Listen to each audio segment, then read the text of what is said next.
वादा पूरा करे, अक़वाम मुत्तहिदा कश्मीर के हवाले से अपनी करारदादों पर अमल करे। इमरान खान की जानिब से ये भी कहा गया है। इमरान खान ने आज बात की है कश्मीर पर, अक़वाम मुत्तहिदा को उन्होंने झंझोड़ा है, अक़वाम मुत्तहिदा को जगाने की कोशिश की है और उन्होंने कहा कि आलमी बरादरी कश्मीर के हवाले से अपना किया हुआ वादा पूरा करे और अक़वाम मुत्तहिदा कश्मीर के हवाले से अपनी करारदादों पर अमल करे। रेहान शेख से मजीद अपडेट्स लेंगे।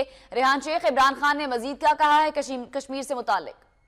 जी बिल्कुल, अक़वाम मुत्तहिदा की जनरल असम्बली के 71वें इजलास में शरीक ममालिक कश्मीर के हवाले से उनका यह कहना है जो वादा किया था उसको इफ़ा किया जाए और सिक्योरिटी कौंसिल की करारदादें हैं, इसमें अहले कश्मीर को का हक खुद इरादियत का जो हक है उसको मनोवन तस्लीम किया जाए, जबकि सिक्योरिटी कौंसिल जम्मू और कश्मीर के हवाले से भी अपनी करारदादों पर अमल दरामद के लिए भी सरगर्म दिखाई देना चाहिए।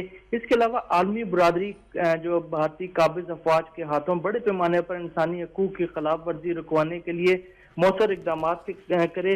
नवाज शरीफ वजीर आजम पर बहुत बरहम थे। उनका कहना था कि पाकिस्तान में यके बाद दीगरे हुकूमतों की जानिब से कश्मीर के तनाज़े को सर्द खाने की नजर करने की कोशिश की गई है। नवाज शरीफ अपने खानदान कारोबार की नशोनुमा के लिए भारतीय सरमायादारों से मुलाकातों में दिलचस्पी ले रहे हैं और नवाज शरीफ ने हुर्रियत क़यादत से मुलाकात तक से इनकार कर दिया। बहुत शुक्रिया रेहान शेख।